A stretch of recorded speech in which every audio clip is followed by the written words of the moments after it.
Do you mind if I sit here? Well, I mean, you can, but I mean, there's like 100 empty seats around here, so... Thanks. You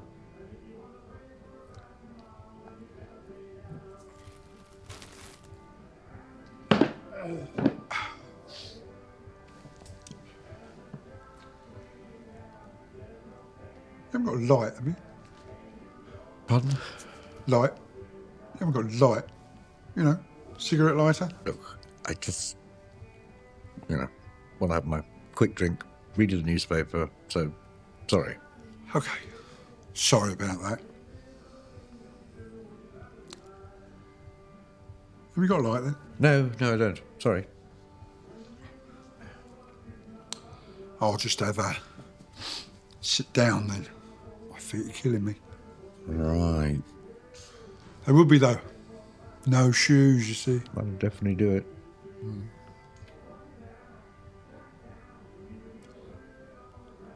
I've just come from the hospital.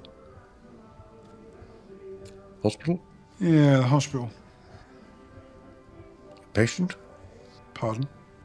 Patient? Patient? Were you a patient? Oh, I see. No. I wasn't a patient. It's just that,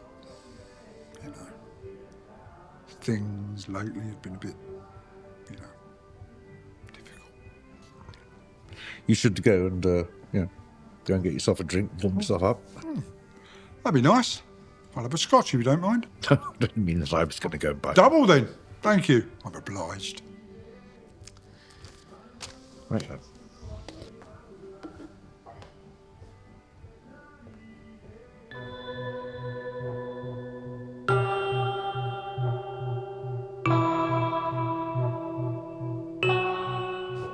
Scotch.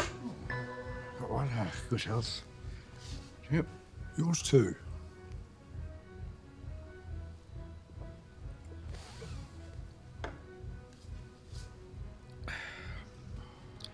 So,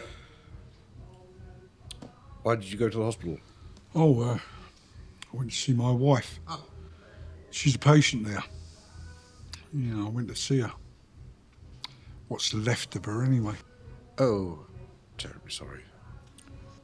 She had a wasting disease. They took her into hospital. Well, again, I'm terribly sorry. Thank you. Yeah, they took her into hospital and the doctors didn't know what it was. Could you imagine? Honestly, I can't. Started as a rash. Just little red pimples on her wrist.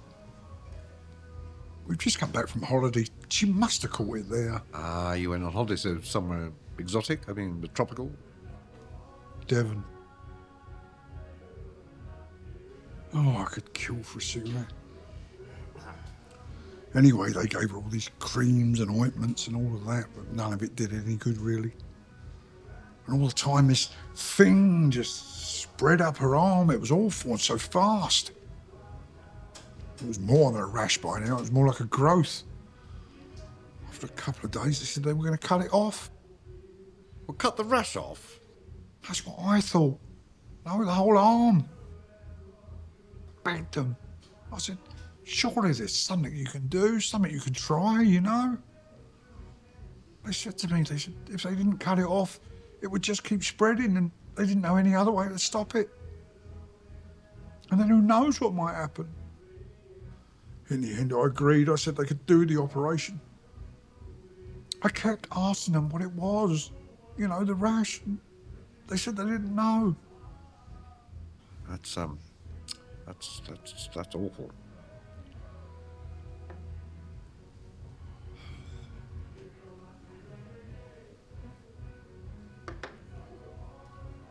Do you want another one? Do you want another drink? Oh, yes, please. Yes, I couldn't get a pint to go with that, could I? Always talking. Makes you a bit dry, doesn't it? Yes, it does.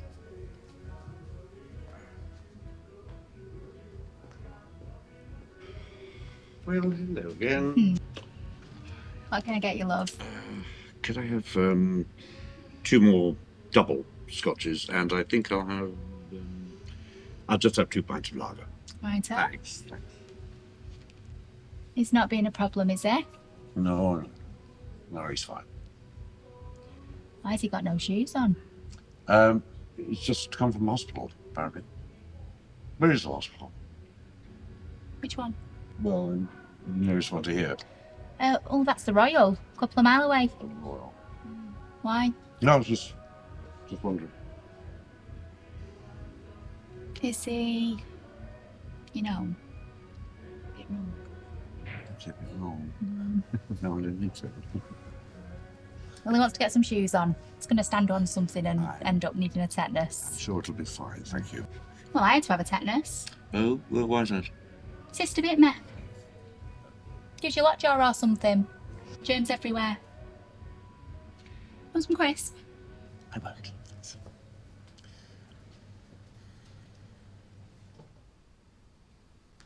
Right, here we are. Go. Lager for you, double whiskey for you, and double whiskey for me. Thank you very much. Well, don't mention it. Very decent of you. Yes.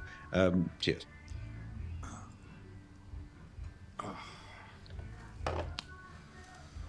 Now, where were we? Oh yeah, her arm off. So he took the arm off. My poor wife. I went in to see her after the operation. I held her hand. The one she had left, anyway. She said, "Don't worry, love. I'm still here." She was drowsy, though. I'm not even really sure if she knew what was going on. Oh dear, I'm very sorry. Don't stop there, though. A few days later, the doctors ring me up and they say they've got to take the other arm off. I said, "Oh, no, you don't." They said, "We have to. It's spread." I was shocked, right? I said, "Rather than keep cutting bits off my wife, can't you just find a way to stop it from spreading?" I said, "We don't know what it is. We can't stop it." I was beside myself. In the end, I was just to do the operation.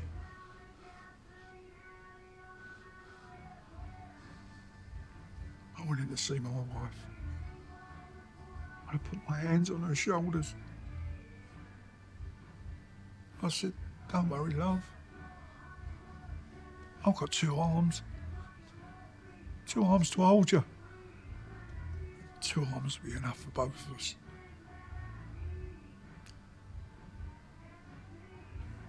So went on like that for a while, talking like that. But she was so full of anesthetic, I'm not even really sure if she knew what was going on or what was happening. Do you know what the worst... Sorry, I didn't catch your name. It's Michael. What's yours? Do you know what the worst part of it was, Michael? No, I don't know. Knowing that at some point she would know, and I felt that pain. Watching her being taken apart by those ghouls. Taking parts of her away and not finding a cure. I'm sure they were enjoying it. Well, I'm sure they, doing their best. I don't think they enjoyed amputating pieces of your life, really. Really? Well, you haven't heard the worst of it yet.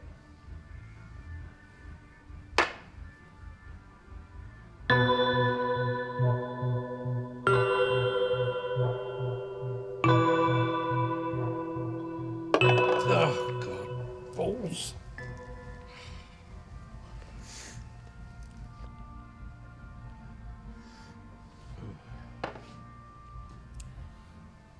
I took her legs next. Both of them. And then they said they wanted to take the lower half of her torso. I said to them, "You bloody monsters. What are you doing to her? Are you making a collection of parts or something?" This can't be right. How can you do this to her? Didn't even know they could take part of someone's torso, to be honest with you. I said they were just trying to stay ahead of the I said, see, you don't even know what it is that's causing it. You don't even know. You're slicing away at her and you'll just keep going. You'll just keep going until there's nothing left. Nothing left of my beautiful wife. My beautiful wife. Used to laugh, sing and dance. And now she's laying there looking like something you'd hang in a butcher shop window at Christmas. It was diabolical. They took her piece by piece. And every piece they took from her, it was like they was taking a piece from me. I couldn't go back. I couldn't go back seeing her being whittled away like that. Parts being taken. My wife reduced to nothing. In the end, I just told them to do it. Do what you have to do, you butchers, you bloody lunatics. It's just terrible. But you did go back to the hospital though, didn't you? Yes, so I went back. And do you know what was left? Just the lips. Her lips. Her lips and her teeth. I went into a private room. And there on a pillow. Her lips, her teeth. And she was talking to a nurse. Sorry. How could she be talking? How could she be talking when it's just lips and her teeth? I don't know, Michael. Don't know. None of it made any sense. Yes, well, it's certainly making no sense to me.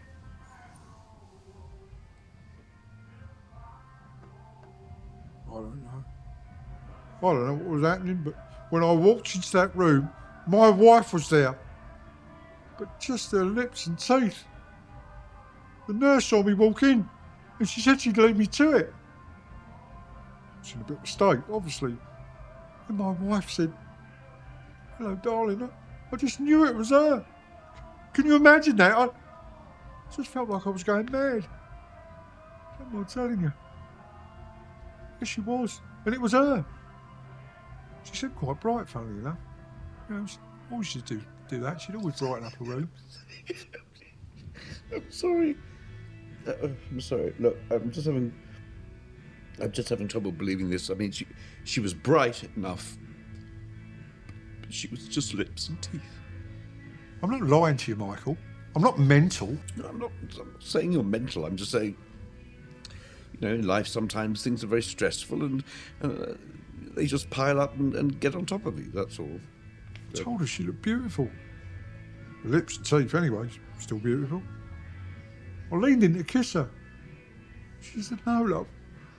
I've just been talking to the nurse and they're going to take the teeth out. I have to stop it spreading." I lost it at that point, I really did. "No," I shouted. Jesus.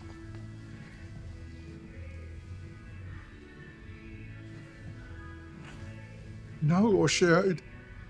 This is all just too much. I'm not going to let them. I got so angry. I got furious. I didn't know what I was doing. I couldn't help myself. I grabbed a pillow. Put it over her. And I pushed down. I held it down. I heard her crying, Michael. Under that pillow. I heard her crying out, but I thought to myself, this can't go on. It's for the best. It's for the best for everyone. I should have done it when she was just ahead, but I was just a coward. I crashed down with everything I had. But the door opened and the bloody nurse walked in. And she screamed blue murder. Which I suppose is no surprise given what I was doing. Jesus Christ.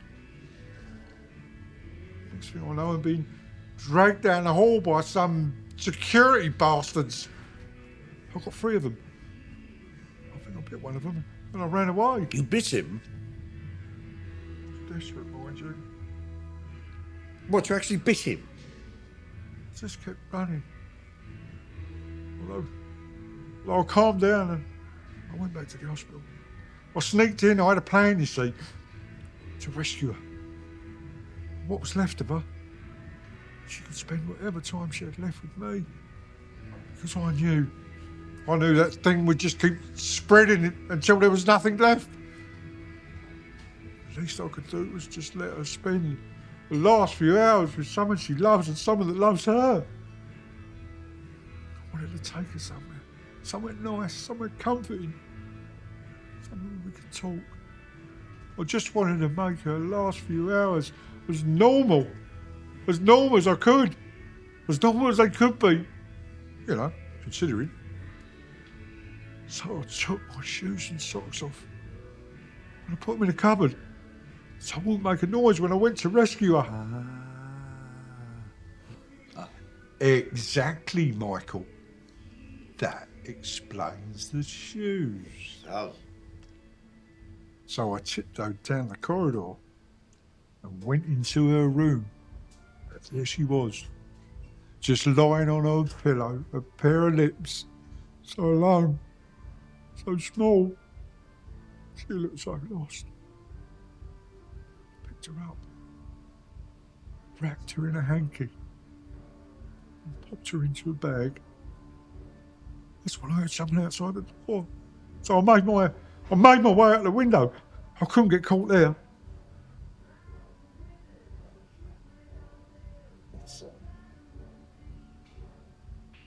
Would you like to see her? See her? See see your wife? Yes. What, I mean, she's here. I mean, she... I told you, I've just come from the hospital. Well, I mean, yes, if you would mind, I guess. Mind? Why would I mind? I've just been talking all about her, haven't I? Is she?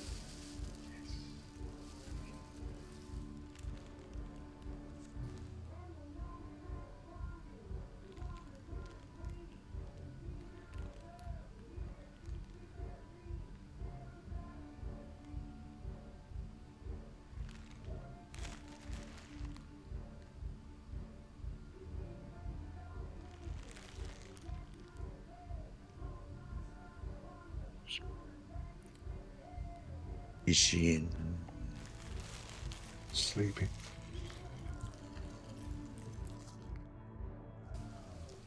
Everything will be all right, you know. I don't think so, Michael. I don't think so at all. Because you see, I couldn't help myself. When I got her out of the hospital, I was so happy that I kissed her. I kissed her on the lips. Do you understand? I mean, what man wouldn't? What man wouldn't do that? And now I have it.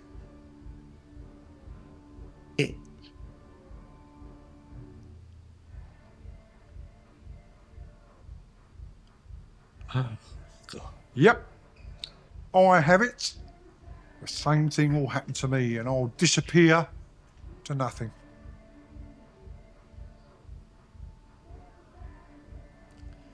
I can get more drinks. Get the whole bottle, Michael. We're going to need it.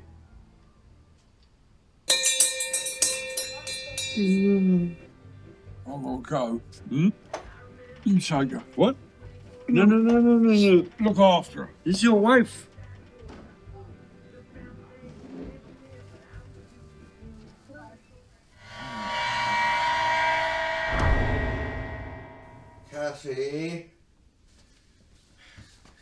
Kathy, darling, have you seen my shoes? Which shoes? I was wearing last night. No idea.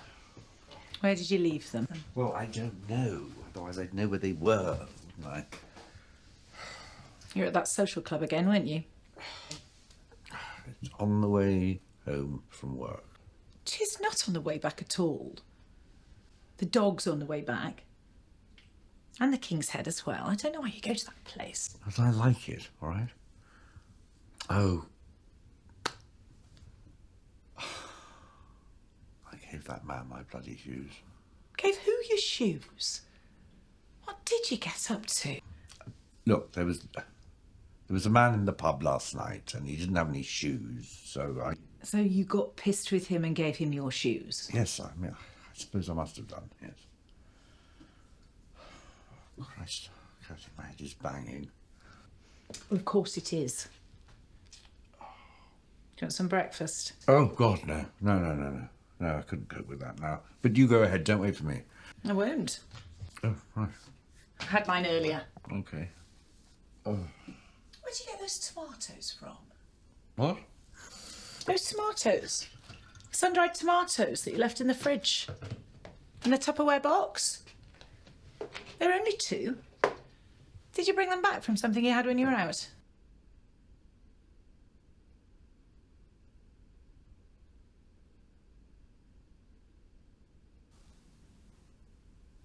They were tomatoes. Well, yes. What did you think they were?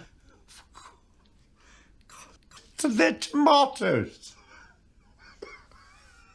You seem happy. Oh, well, yes.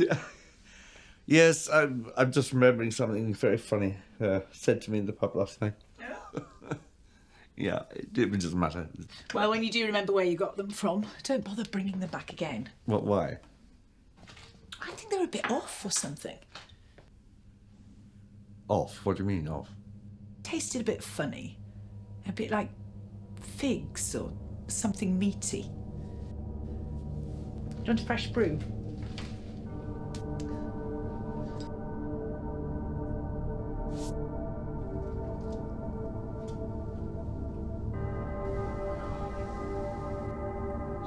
God.